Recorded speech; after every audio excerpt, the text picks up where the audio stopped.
100%. I always tell people don't overdo it. You certainly don't have to be everywhere. Know your audience, first of all. Know your product. You have to know your audience. Your audience isn't everybody, right? Your audience might gear specifically to seniors or 55 plus.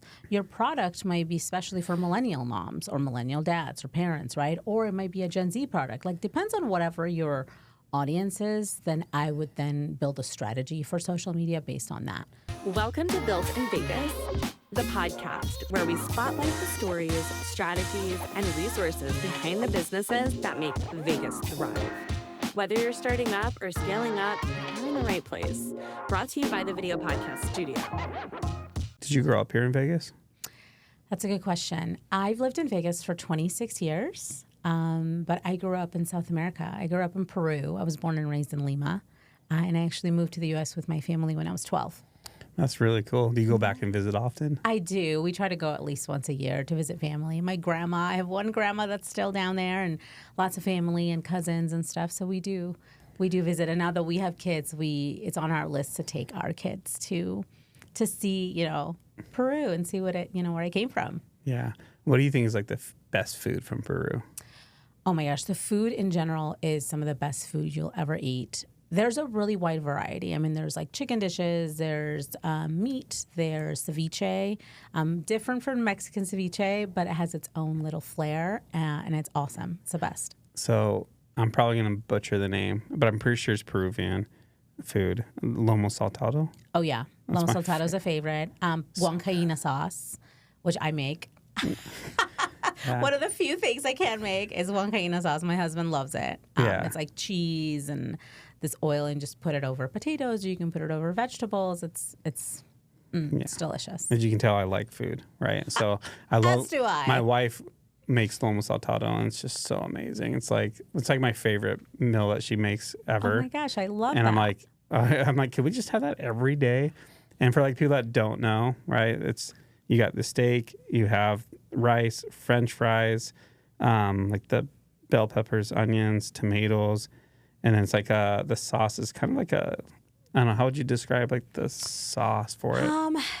It's like a rich sauce from the tomato and the meat, and like that marinade is kind of just like you let the juices of the meat and the tomato all come out, and then it just turns into this beautiful flavor. I just like grab that sauce and pour it. I like drown all my fries are soggy from it. It's a crowd favorite for sure. Maybe I should just do a food podcast instead. And now we're gonna go take a break in the middle of this. Yeah, like sorry, maybe we'll just do food instead. No, I'd probably get triple the size if I start a food podcast and eat while I talk. But let's talk a little bit about you and your background, right? Did you grow up wanting to be an entrepreneur? Was that like something that like you kind of was just natural to you, or like how did you kind of fall into entrepreneurship? Yeah.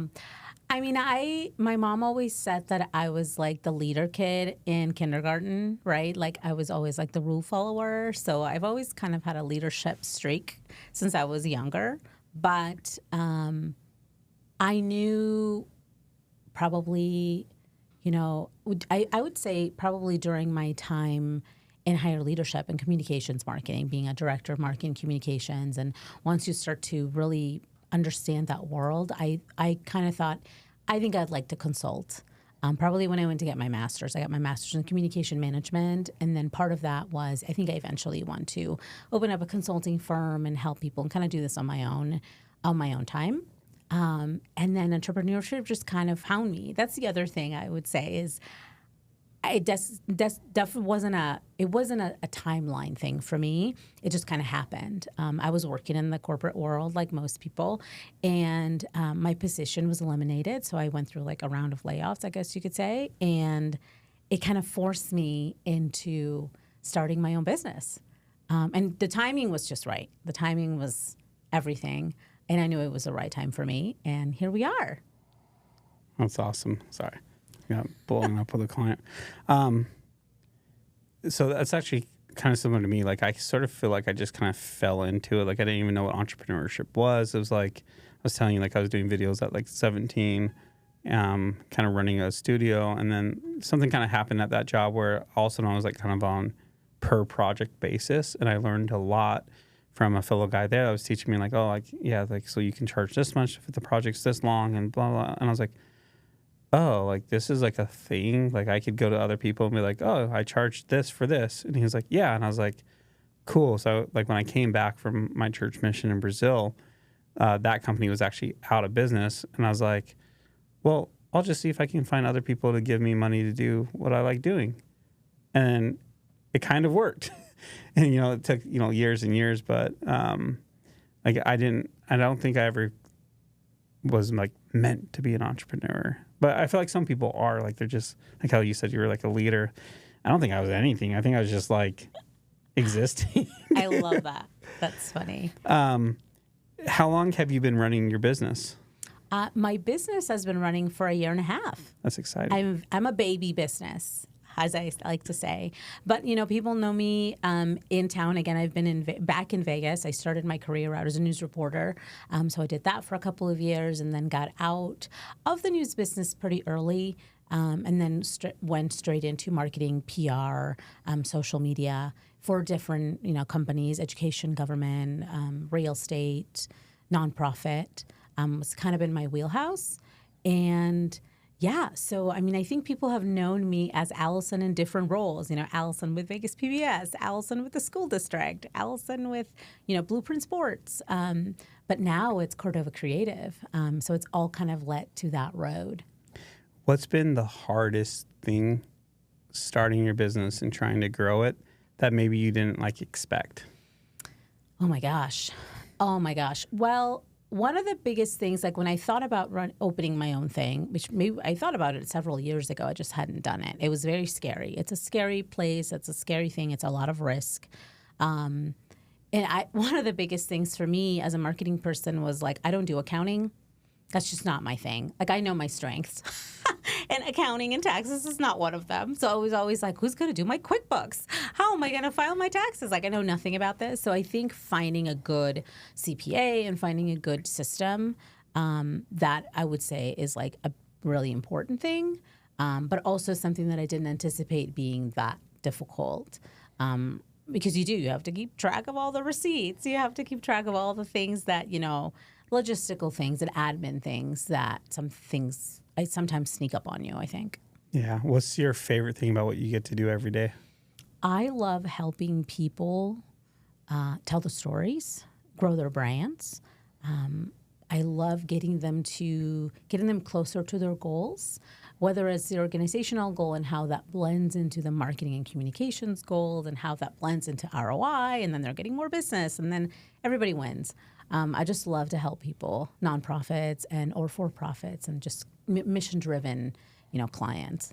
Yeah, I was actually talking about that with somebody earlier, about like, you know, I've worked with a lot of businesses, but like the nonprofits, like, it's such a special place in my heart because it's like we get to help with these missions of making the world a better place, and we get to play such a small part in it. Like, I know a video we created helped get one of our clients a really big grant. And it was like, we played such a small part of helping something become possible and helping them help more people. Or like another one of our videos they used, they sent to a potential donor, and then that donor donated a couple million. And I was like we're helping create change on such a small level. They're doing all the work, but it is really cool to be able to see. And I feel like it's probably the same for you to see, like, when you're working on these marketing campaigns, when you're working on, like, you know, the strategies and seeing it come to life and seeing the effect that's making in people must be an incredible feeling. It is. It's a wonderful feeling to be able to help mission-driven organizations where you can see that the services are directly affecting the community. It's easy to see that transition and just how we're paying it back. But I also worked with arts and culture organizations, which a lot of them are nonprofits, and they're not necessarily service-driven, but they're definitely inserting their own level of impact into the community. Nevada Humanities was one of them. They're one of my first clients, and they do arts and cultural programming for the state. They have a gallery in downtown Las Vegas where they showcase 6 times a year, work from Nevada artists, whether it's sculpture or painting or different mediums. And, art is contributing to the state's GDP. and it's a direct impact. So I think sometimes the arts and culture also gets, forgotten. I mean, more certainly we're getting a new art museum in Las Vegas, first one. Reno has a Nevada Museum of Art. We don't have one. So it's time. So all these things that are being new and coming into Vegas, and that, the revitalization of downtown, Cello and Symphony Park and all the things that are coming are really, I think, bringing in a new wave and a new energy to downtown and to the city. Yeah, I had an opportunity to talk with Myron Martin from the Smith Center actually about like the arts and how important it is for a community, and like how like Vegas, like we're this world-class city, and for the longest time, like we didn't have any world-class like arts. And yes, we have like the strip shows, which are incredible. Like cirque shows are crazy and some of the most talented people in the world, but we didn't have that place for symphonies and for these plays and stuff. And so like to see the Smith Center pop up, right, and become like such a staple, such an icon in the city, and be inspiration. Like, Myron was talking about how like he did this trip, and I forgot which like hall it was, but he like, because of that one field trip that school did, it literally changed his entire future because he just fell in love with the arts, and yeah, it'd be cool to see Vegas support that even more. With helping businesses with like their communication, their marketing, what do you see as like one of the biggest struggles that businesses face in that field? I think that sometimes people get focused on revenue as a KPI, and sometimes that can get us stuck into that, mode. So I think when we think about marketing and we think about communications and branding as an overall package, we have to think beyond just the immediate revenue. I think we have to think about the branding. How are we resonating with our clients? How are we building trust through storytelling? Are we creating clients that are coming back? So it's not just the immediate revenue, but it's also for the longevity and the branding that you're going to create, right? Starbucks didn't become Starbucks, and we don't pay that, $5, $6 to $8 for a coffee. It's a brand, it's a culture, it's a feeling. So it's creating those things. And I think sometimes clients still have, a hard time, I think, connecting A to B and like the result and what is this marketing doing for me? Yeah, I love that. And I totally agree because we just spoke at an event here in the studio where we had a bunch of realtors here, and we're talking about social media. And I told them, I was like, I guarantee everybody in this room treats social media the wrong way. You see it as a sales platform, and you make a post like, I'm a realtor, buy from me. Hey, I'm so-so, buy from me. And you're not building relationships. You're not building trust. You're not being social, right? And like I always try to remind clients, like if they're shooting a podcast, if they're creating content in the studio, remember, like you're not making content. You're having conversations that people need to hear. You're building relationships with people that are struggling and need your services. They have questions that they need answered. Like there's somebody on the other side of that screen that you're actually talking to. And when you start thinking about that way, I feel like, it becomes a little bit easier to then talk to the camera because you're trying to help somebody. You're trying to make a difference in their lives. You're not just shooting content. Oh, 100%. Well, and like when you're, I have clients who, whatever product that it is, we do a lot of work with clients on the social media space and helping them develop content and storytelling. And then you have a client who showcases a product, and a lot of their social media has been just showcasing product, but there hasn't really been a story or somebody in front of the camera or even behind the camera telling me about that product.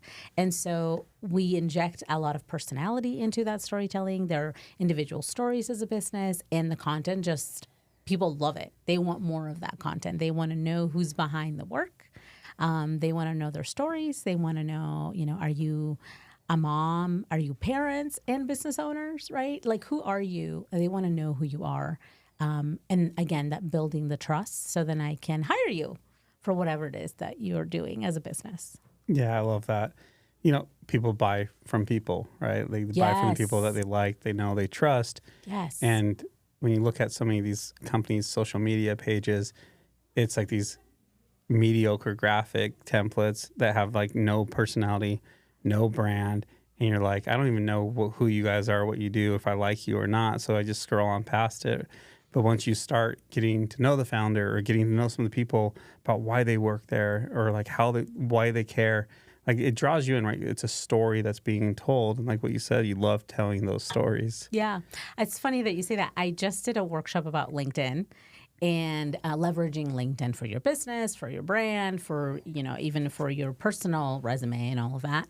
And it's exactly what I said. People buy from people, and don't underestimate LinkedIn, right? Facebook, 2006, you used to have a Facebook. It's like, what's your business? Oh, do you have a Facebook? Like that was the thing. LinkedIn is Facebook with a suit. Like, and you need that now. Everybody, and especially in town, like, are like, oh, are you on LinkedIn? And let's connect. And then you start seeing what people are doing. So don't underestimate that brand to try to generate more business and more connections. What do you think is one of the biggest tips that you could give business owners about using LinkedIn? Stay consistent. And I would also say, right now we know the LinkedIn algorithm favors personal profile, so my profile over my business. But I do always tell people I think it's important to have a business account on LinkedIn.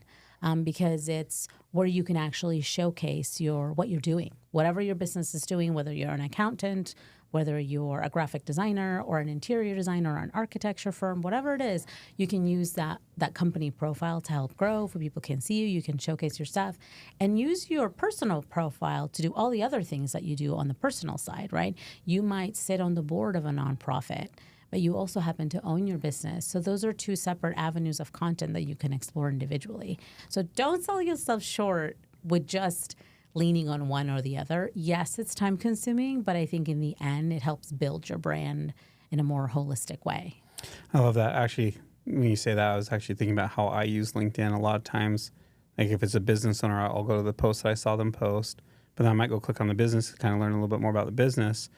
And I don't have a business page set up for us. And I was just thinking about that. I was like, I probably should do that.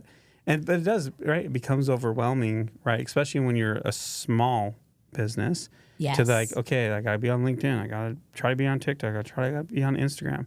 Like a rule of thumb, I've kind of advised people, and I'd love to hear your thoughts on this, is I tell them, like, you don't need to try to be everywhere and be everything for everyone.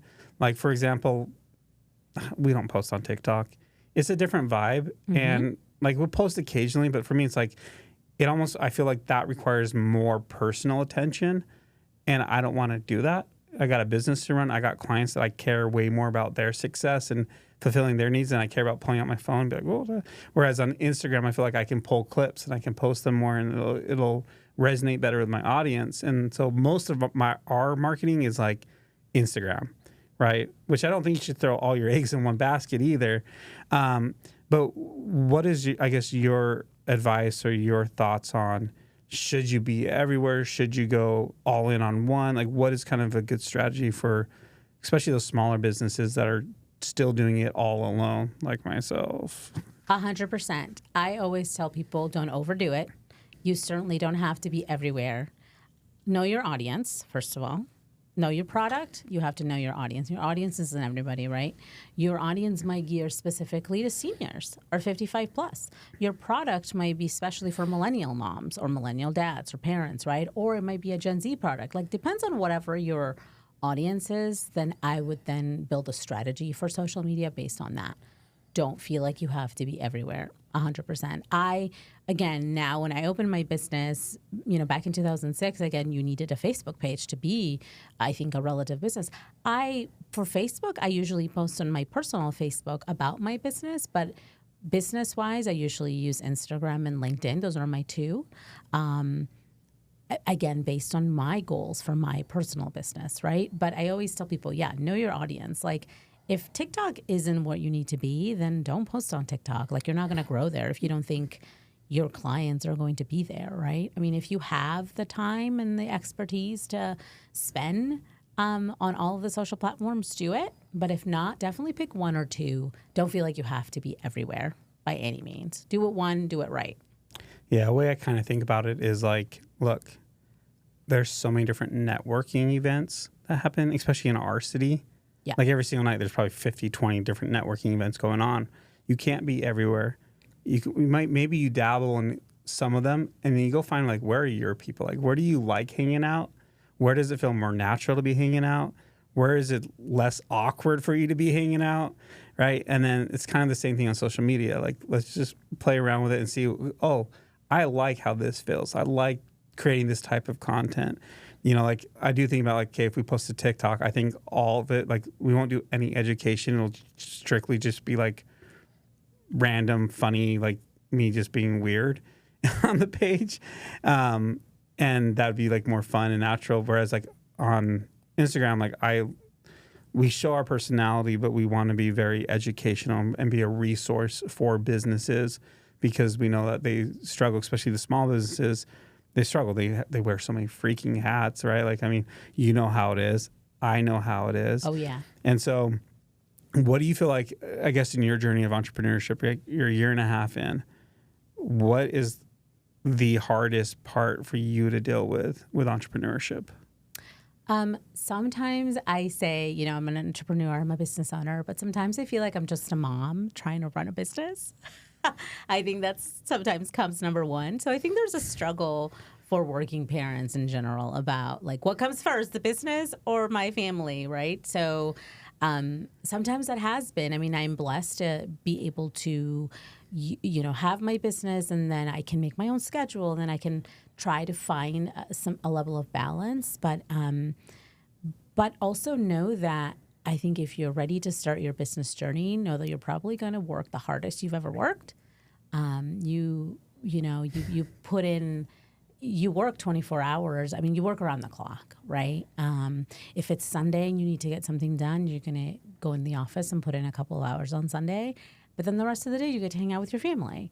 If it's Saturday, you put in a couple of hours on Saturday, you know, and on Friday. Like, there isn't a Monday through Friday, 9 a.m. to 5 p.m. when you own your own business. I mean, you get to make your own hours, but sometimes that means you're going back to work after you put the kids to bed. And just know that going into the business. And something that I struggle with, I think, a little bit is patience. I'm not a very patient person, so I want everything to happen right away. And I think I'm learning as I go that we just have to be patient. And I've had, you know, colleagues and fellow business owners who are mentors have said, you know, just be patient. You got to be patient. You have to pack your patience in your backpack when you're going to open the business. It's just part of the game. Yeah, I was actually talking to another entrepreneur the other day, and you know, one thing he said actually like stood out to me because he was talking about like a very successful man, and he was saying, you know, one, he surrounds himself with people that are much more successful than him, and he has like a billionaire best friend, you know, and like he learns all this stuff from him. And you know, he was talking about like in the last 10 to 15 years of business is where all of his growth has really happened, and some things have changed for him. And I was thinking about that because, you know, oftentimes I think we want this instant success. We want to be at the top instantly, right? Like even us with the studio, we've, you know, signed our lease a little more than 2 years ago. And sometimes I sit around and I go like, how are we not crushing it more? Like, what am I doing wrong? Like, why? But then I go back to like the advice I give other entrepreneurs and remind them like, it's all about timing. Like this guy's been in business for a while, and it wasn't until like the last 10 or 15 years of his business where he really became what he is now. And so we have to learn that patience. We have to learn how to wait, because business, I feel like, is really just time. Like if you can stick around long enough, which is the hardest part, I think, for the newer entrepreneur, because like you said, it's a lot of work. I think a lot of businesses don't understand that in the beginning, like, or people when they start, especially with social media, younger kids, right? They're like, oh, I made all this money while I slept. And they're like, and then they get bought into that dream, and they're like, oh, I don't even have to do anything. I'll just be rich. And it's like, no, you work more than ever. Like that guy I was just talking about, he was talking about how he works 60 to 80 hour a week still. And he has 60 something employees. Like I don't think he even has to show up to work. Like it's running without him, but he wants to work hard. He has to work hard to fulfill his dreams. And so it's just, entrepreneurship is just work. Yeah, it's a grind. I mean, for sure. I mean, if you don't like to work, and if you don't like the grind, if you don't love what you do, then if it's not your passion, I don't think it's going to be successful. But I think if you know your why, right? Simon Sinek, know your why. And it is really true. Like, know why you're doing it, know why you want to help people, you know, whatever your business is, whatever your industry is, like, authenticity. I think people can see through that too. And the social media aspect of it, I just back to what I said, like the storytelling, like building your brand, and social media helps you do that. But if you're just going to post a bunch of like generated posts that some AI bot is going to build for you, then people aren't going to be like, well, I don't know what you sell and I don't know who you are. So then I'm not going to buy from you, because people buy from people. So it does take effort and it does take work and time to build that brand and build that consistency. I try scripting content sometimes for the studio, and I think it's pretty decent, but like people don't react the same or connect with it the same as when I like literally I was just filming myself on the floor. I'm like, I'm so tired of making content. You guys don't even watch it. Anyways, thanks, right? And then like the DMs I got from that were like, oh my, like, gosh, you're so funny. I watch all your content, like this and that. And I was like, That's like funny. just like me being me. Yes. Laying on our dirty floor, like it's one of those things where I feel like AI isn't that fix-all solution. You have to be you. That we are humans. We're social creatures, right? Even if you don't really like socializing like me, like we still are social creatures, and we have to be able to connect. We want that human connection. That's the power of storytelling, right? Like that narrative transportation that happens, that brings you into that story and connects you to that character, and you're along that journey with that character. You become that character, and now their problems in that movie are equated to the problems that you're facing in real life, and that's why we get sucked into these movies, right? Because if this person can overcome that, I can overcome my stuff. Like there's so much power in strong storytelling. How do you help businesses find the stories to tell? Because I think that's my biggest struggle. It's like, what stories do we tell? Yeah. A lot of that I think comes from my reporting background. Just being, I was a one-man band when I first started. So I was doing it all. I was calling to set up my own interviews. I was figuring out what I was covering. I was setting up my camera, doing my own white balance, making sure that people were framed properly, that the camera was filmed right. I was editing my own stuff, writing my own stories, driving to that live shot to get on the air, put it on the air, and then start over the next day, right? So part of that is just meeting a lot of people. Like when you go to a crime scene or when you go to a house fire, you're meeting real people who literally just lost everything in a fire. And your job is to get a microphone in front of them and say, oh my gosh, how are you feeling? I mean, how do you think they're going to feel? They just lost everything. So that is something that I think a lot of reporters know and understand just from being out there and being able to do that, to humanize what just happened, humanize the story. I mean, I've talked to crime victims where their significant other, their wife, their daughter, whoever was just killed by someone in a murder. So a lot of people, when I do videos now for my clients, which are way more lighthearted, right? People are like, yeah, you've done this before, because you can really get comfortable with that subject, with whoever's in front of the camera. Like, let's have you loosen up a little bit, and I want you to take a deep breath. And you've trained that, and you've sat with harder situations, so you can kind of make people feel comfortable. And so that's a lot of it.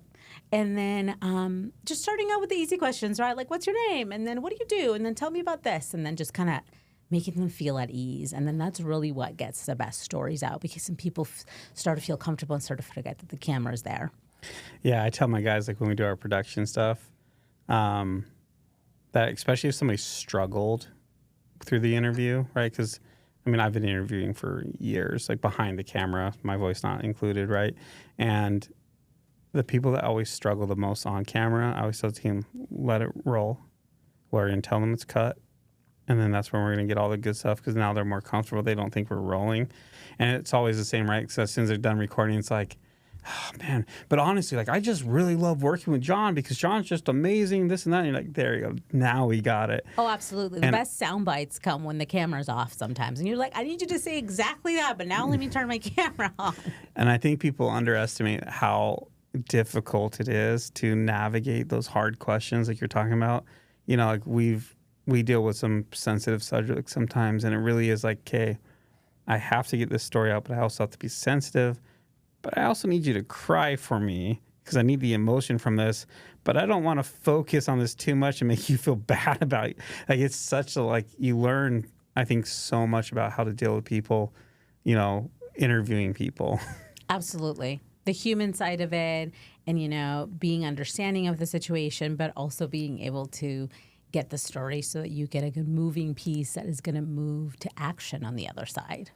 What's one thing that you wish you knew about entrepreneurship that you know now? Like what's one thing that you knew? Let's try that again. All right. What's one thing that you wish you knew about entrepreneurship when you first started that you know and understand now? That's a hard question because I feel like I'm a baby business, so I'm learning as I go. I think I wish I would have known how many hours it was going to take. Again, like it's just sometimes it feels like it's all I think about is growing the business.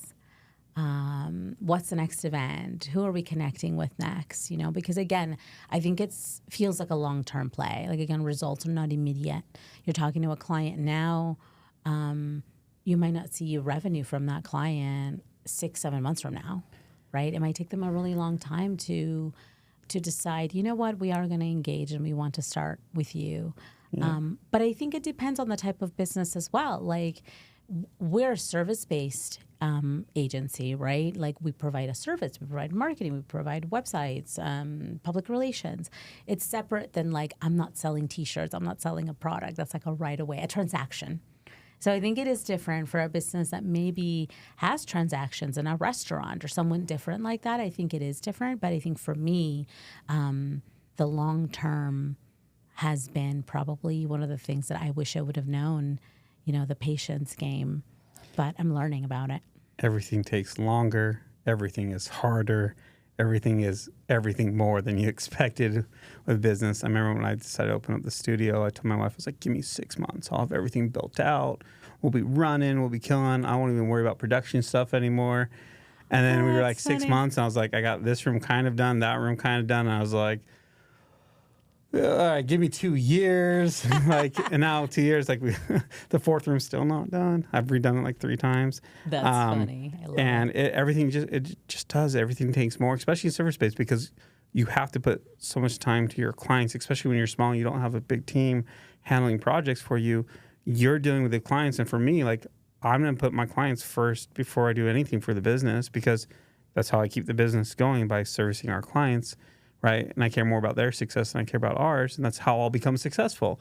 And so it's like, I do all this other stuff all day. And it's like, my wife always is like, oh, like, where are you going? I'm like, oh, like after work, I'm going to go work. And then I'll probably take a little bit break from work, but then go back to work. And I'll drive to work. And then I'll come home and see you for a little bit, but I'll probably work in my sleep too. Oh, yep. I know the feeling. The one thing I will say though about the Vegas community is it's a very tight community. And when I started the business, one of the first things I did was I picked up the phone and started setting up meetings with friends who are fellow entrepreneurs, some in my field, some out of my field. And everybody was so collaborative and so willing to help. And that was really refreshing. It really renewed my faith in people. Everybody was very positive. It was like, you can totally do this. And here's what you need to do. And this is what I did. And like, don't do this. And, you know, so a lot of good advice. And they know who they are. And a lot of them are still supporting me. These are people that I can call and say, oh my gosh, this is happening. I'm struggling with this client, or I'm struggling with this thing. What is happening? Give me advice, you know? And I think that there's people like that in our networks in Vegas that are totally willing to help, and that's really refreshing. I love that. I think is a reoccurring theme that I've had from the people that I've interviewed is like, find that support group, find that people. And that's kind of what I'm hoping that like Built in Vegas can kind of become for the local entrepreneur, so they can connect with other entrepreneurs like you, like the other people who bring on me, and feel like, hey, I'm not alone. Oh, these businesses are struggling with this. Oh, they overcame this. Like, I'm hoping that we can, because I think for some people it's hard to go reach out and ask for help. I think it's hard to go find people that are doing things. Like, some people are the only entrepreneur they know, right? And they don't have that support group. So we're hoping that Built in Vegas can become that, like a resource for entrepreneurs to feel connected, to feel like they're not alone in this journey. Because I feel like, I don't know if you feel this way, but like there's so many nights where I just feel like I'm the only one that doesn't know what they're doing. I'm the only one that can't build the business the right way. I'm the only one that struggles. Everybody else is killing it, and it feels so lonely sometimes. And that was kind of like the vision of like, when I decided I want to start a podcast, what do I want to do? I want to help more entrepreneurs not feel so lonely. It is nice to have a network where you have other people, because it does feel that way. It feels like you are the only one struggling, but then you think, there's no way, I can't be the only one. And then, you start talking to other entrepreneurs, and they are in the same boat. And also with the current climate, the economy, what's happening in the world right now, it's just, there's lots of things happening. There's a lot of outside forces. There's a lot of noise outside. So I think everyone is kind of being affected by all of that. Yeah. Well, if there's any lonely entrepreneurs out there, or people that need help in marketing, people that need support system from you, or businesses out there that are struggling with marketing, with communications, with PR, how can they find you? Well, you can find us on Instagram, on LinkedIn. It's at Cordova Creative. And you can find me on LinkedIn, Allison Manette, CordovaCreative.com. You can find us on our website. And we have our services broken down in 3 different categories. I mean, I've done so much throughout my career, and we can do the branding specifically, a website, revamping a website, managing a website, juicing up your creative materials. Business owners a lot of the times need capability statements or just decks and that are presenting to clients, that you want to make sure that the branding is looking nice. So that's part of what we do. Then we also do the public relations side, which is straight up communications, internal communications, external communications, some media training, but getting you on TV. Essentially, getting you on TV, getting you an award, nominating you for something like that. No one's going to toot your own horn except for you or your PR firm. So that's what you hire us for. And then the social media side, which is all digital, right? Content creation, specifically for social, Instagram, LinkedIn. And some people need different things. I mean, we don't do everything for all clients. I mean, some clients are like, listen, I just want to be on LinkedIn. I don't really want to do Instagram. That's not my audience.